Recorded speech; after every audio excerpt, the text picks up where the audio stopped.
So this is a 55 Nomad. This car is just absolutely gorgeous. Look at this, the car. I mean, it is just a classic. Everything about it is all original. We're going to interview him here in just a second. But this car is just absolutely beautiful. I mean, it's clean. The lines on, the body lines on it are just gorgeous. I mean, let's look at this. I mean, everything about it. No scratches, no dents. Everything about it is just perfect. Everything. I mean, even down, like I said, the interior. And he'll explain more about the interior here in a minute. But this car is just beautiful. It is just beautiful. I love this car very, very much. 55 Bel Air. He's going to explain a few things that I did not know that these were, just by talking to him here before I even started this. And the stuff that he's talking about, I mean, this is incredible. This is just incredible. Yeah, very nice. Yeah, I mean, you know, look. If you like the classic look, you know, that you can't beat it. If you don't like the classic view, you want to put some wheels on it. I mean, this car, you could do anything to this car and it would just, oh my goodness. Just the way it looks, stance, everything about the body. I mean, this is original. It's 100% original. Nothing on it has been changed. He's taken and restored it to the original look. And he's done a couple changes to it here and there as far as the paint and stuff like that. Just beautiful. So let's talk about the motor here. What have you done with it for the motor itself? Well, this car didn't have a motor when I bought it. And I was out milking cows one day, and a guy came by to buy a cow, and he told me he had a junkyard that had an original 55 Chevy motor in it. So I said, okay, I'll come up and take a look, and I bought it. I bought the car, and then I rebuilt this motor. It's bored 60 over, mains and rods are 10, and it had a two barrel on it, and I ran that for 30 years. But a few years ago, I decided I wanted the power pack unit in it, so I put the original carburetor in it, and an original intake 4-barrel manifold. And now I've got it tied to a 3-speed overdrive standard. And I put the factory air in it. It came out of a bunch of junk cars, because this is dealer installed factory air, so the dealer provided them and you could put it in it.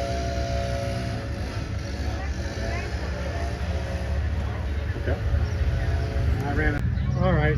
So here we're going to talk about now, he restored, because it did have some accidents on it, and he's going to talk about the fenders here now that he restored. Well, a fellow by the name of Jim Carnforth bought the car out of a junkyard in Shelby. And when he bought it, it was missing the front end. The front wheel blower control arm was broke off the car, and the wheel got shoved into the firewall. So it didn't have a motor, and it didn't have a front end. And the car, when he sold it to me, the car was rusted. So when you leaned in the seat, floorboards had come up. The floorboards are completely rusted out, front and back. The left quarter was untouched. It was just a few rust holes here and there. But the right corner, the left corner had been wrecked. It had something hit in the back, so this whole side was repaired. And they filled it with Bondo the way it was. But the rest of the car was okay. The frame was solid. So I just Bondoed it up, and then later, when more parts became available, I repaired them. Well, it wasn't until 1998 that I found reproduction quarters and put them on it on both sides. The doors are original, but it's got new door skins on it. The fenders were brand new from GM. And What about the trim here? What about the trim? that's a different story. That's a different, sure. The trim, these trim pieces right here, those are new old stock. I bought those from the guy I bought the car from. He was he worked at Montgomery Chevrolet on Preston Highway in Louisville, Kentucky at the time. He was a track official for NASCAR, and he drove this to all the different tracks. Mm-hmm. And the car was charcoal and coral at that time. Mm-hmm. So he bought all the new old stock from that Montgomery Chevrolet had in stock. And those door pieces, he sold them to me for $35 each. Now they're worth about $2,000 each. That's right. That's right. Now the fender pieces I traded a complete factory air system for from a guy on Johnsontown Road. Yeah. He had a bunch of Nomads and parts, and he had them sitting in the dirt. So I traded him a factory air conditioning system. The eyebrows that go over the headlights, those I found in Hershey, Pennsylvania. I paid $150, all re-chromed. So I ended up, that's how I got my fender pieces. The originals were all pitted. Yeah. They weren't damaged, they were just pitted. Now, the bumpers, I bought these, a guy up in Maine bought out Chevrolet dealerships, new old stock, and I got the accessory fender guards and the grill guard, and that's with same with the bumper pieces in the back. Uh-huh. The rear bumper pieces. The rear pieces in the back. Yeah, those were new old stock directly from Chevrolet. They were still in wrap. These I found in Memphis, Tennessee in 1978, and these were given to me by a friend of mine back in 1999. Wow. So it's been a long time Sure. putting together. You don't find everything at once. Right. Right. The tailgate bars I bought from Chevrolet, and the center bar you couldn't buy at the time. Okay? Mm-hmm. So I bought 7 tailgate bars, and I thought I could alter one to make the center bar. Yeah. But the factory that makes those bars didn't want to handle the center bar. So Wow. when they recast them, they would throw the center away and then sell the 6 pieces. Well, the guy that was in charge of the factory was sticking him in his boot and walking home with him, and he would find them, and that's how I got that center That's how bar. you That's found new it. old stock also. Wow. Wow. Now the handle, believe it or not, is original. That's never been But re-chromed. this right here you had to Well, find, this right? is the bar, and this Yeah. is the handle. Yeah. Yeah. All right, now the first Nomads that came out had this shape in the center. When you put your hands in it, you would take your knuckles out. So they called it a knuckle buster. And this car had a knuckle buster on it originally. Wow. I got rid of that just about as fast as I I'm could sure get you it. did, because it probably got your knuckles pretty good a few times, didn't it? Yeah, you really had to be careful. So that's how I found all that. Yeah. Now, believe it or not, those bars only cost $7 a piece. Wow. But the center one I paid $100 for. I bet that's triple the price now. Now you can buy the whole set for $1,000. That's what I figured. And that's a reproduction. Yeah. This is all new old stock. Right. Right. These are new old stock. The headlight, taillight doors. Right. Right. So anyway, Man. this car's been 50 years of finding and buying carts and assembling. Yeah. Yeah. That's amazing. That is amazing. You've Yeah. done an amazing job. You need to know anything else? All right. So The original 55 Chevrolet that was supposed to be a Nomad Uh-huh. was built in '54, and they used a '54 Chevy chassis, station wagon chassis, but it was supposed to look like a Corvette. But when they went into production, they found that they couldn't put this roof on a Corvette bottom. So they went to Bel Air. So that's the reason it looks like a Chevrolet Bel Air. Mm-hmm. Now, the material in Corvettes were this waffle material and the regular dark material, and the kick panels on the front and the back were this Corvette. So you only find this from 55 to 60 Corvettes use that same interior and the same material. Uh-huh. So I changed the colors. Originally, this was supposed to be light green and beige. Well, I didn't want all the light colors, so I made it the Chevrolet combination they used in Bel Airs, hardtops, convertibles, and Bel Air sedans. I made their color combination instead of the original Nomad type, so I think it looks a lot better. It looks beautiful. It looks amazing. And that's the same with the paint on the outside, Yeah. where you got the Seamus green top and the Neptune green bottom. That looks beautiful. Now the front visor, they made those cars for California, and they were used there to help with the sun. But I decided I wanted to put that on there just for the classic look. And so what about this? What's this right here used for? That is a traffic light viewer. When you're sitting in the back, your head is back here in the back. Uh-huh. All right, so you can't see traffic lights in the center of the highway. Probably because the visor too probably got in the way, right? No, the visor wasn't the problem. It wasn't. When this car was designed and built, street lights were on corners. Oh, that's right. They used to be on the left side or right side, didn't they? Right. Yeah. So what happens is they come up with that so you could see the traffic lights. That's amazing. But the car is so shiny, I don't need it. Right. I look at the reflection off the hood. I'm sure it is, yes. I'm sure it is. It's a gorgeous car. Gorgeous. My goodness. Yeah.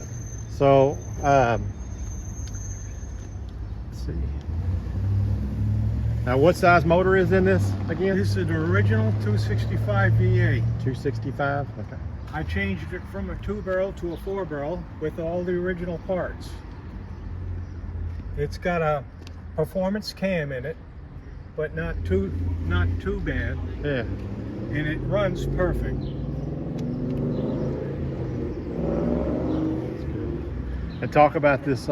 What's you said you added this right here to it yourself? The That console? Console, yeah. Mm-hmm. Yeah, well, I had to have a place to put my phone and a drink while I'm driving. That's completely removable. If I go to car shows, I generally take that out. Yeah.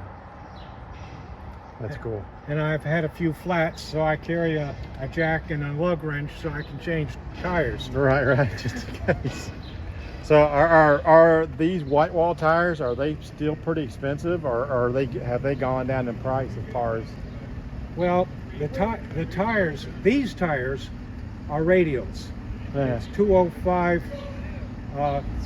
75, 15. Okay, because I'm driving at highway speeds a lot, which is 70 miles an hour or more, right, you need the handling.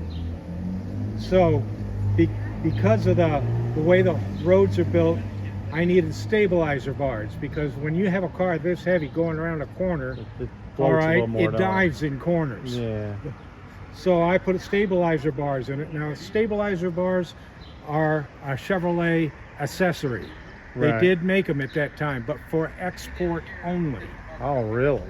So you take that export part, put it in one of these, and then you can go around interchanges and that kind of stuff at speed instead of having to slow down. Right.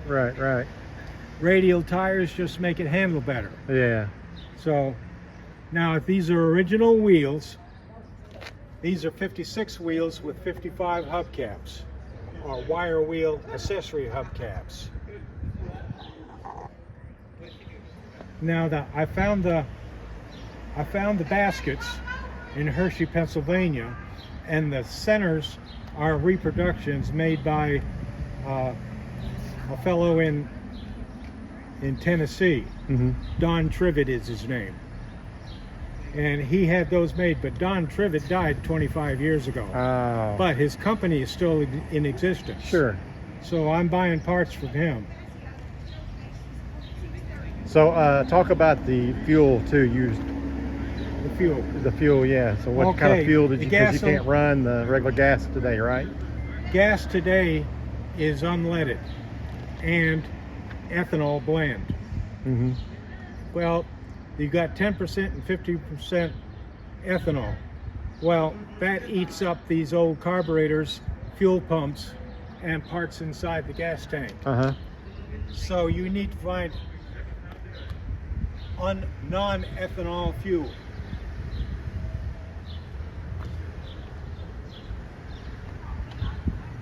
That's now amazing. The oil has changed also. They've taken the zinc out of motor oil.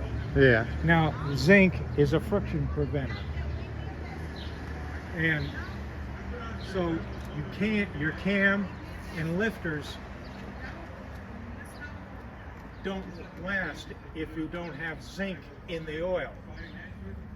So you either got to buy an additive, or you got to buy truck oil for diesel engines, and that still has the zinc additive in it.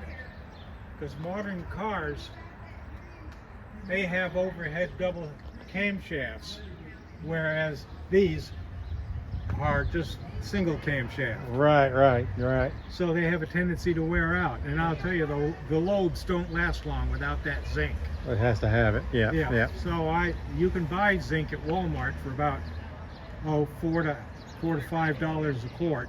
So do you have to put that in every time you fill it? Every time you change the gas oil, you have to put a zinc in it. You have to zinc in it every time, man. Yeah. Okay. So that's just part of owning an old car. That's right. But that's the joys of it. I mean, you got a beautiful car. I'll tell you right now. Beautiful car. Love it. Love this car. Now, one thing I really like about this car is it has overdrive. Really? Yeah. Now that wasn't original, was it? Was that original? Oh yes, it was. Matter of fact, it's in the original service manual. Really? Yeah, I did not know that. It was an accessory that wasn't used very often. Most cars' accessory was the automatic transmission. Yeah. But when I got this car, it was set up for an automatic, and I didn't want the cast iron automatic problems because they leaked, they didn't work well, and you were having to work on them all the time. Yeah. So I wanted a standard transmission. So I found this original standard, 3-speed standard, put it in the car, so I changed everything over to be a standard. Then the guy comes along and I was working with and told me, he says, you know, I got an overdrive transmission in my old 55 Chevy. You want it? I said, sure. Because mine was a standard. Right. So I put it in there, and what a difference. I ended up changing from a 355 rear end gear because it was too high geared. Sure. To something a little lower. So I put 370 gears in it, which is out of the 56 6-cylinder. And I put that in it, and the combination matched up perfectly. This thing runs at about 2,000 RPMs at 70 miles an hour. Right. So I got that overdrive in it, and now when you start it up, once you get the car moving, you don't need to use the clutch to shift it into gear. You can change gears without using a clutch. Really? So, but once you get above 35 miles an hour, the overdrive kicks in, and then you have to use the clutch. So you got to use it for overdrive. Well, overdrive, once it kicks into overdrive, you have to use the clutch. It ties everything together. Below 35 miles an hour, it freewheels. if you don't ride the brakes going down the hill, you continue to pick up speed. Yeah, yeah. Freewheeling. So you got to learn how to drive it. That's different. I bet that is different. So, but I'm able to drive this in today's highways at today's speeds. Yeah, yeah. So I've got it set up so I got to find the right oil and the right gas and drive it, and I can drive it anywhere. Yeah, yeah. Well, I appreciate it. Thank you for this interview. Let me, show your car off. I appreciate it very, very much. Thank you. What's your name? Tom Beck. Tom Beck. All right. So, listen, if you got comments to talk about this car, I appreciate you guys. This car is a beautiful, beautiful machine. I'm gonna tell you right now, it is. It's a rare car for it to be this well taken care of. I mean, for a Nomad, a 55 on top of that, I mean, it's just very rare. And all original. He's done a fantastic job. Give me a score in the comments what you think about this car. Do you think it's a 10 or you think it's a 1? It's a beautiful car.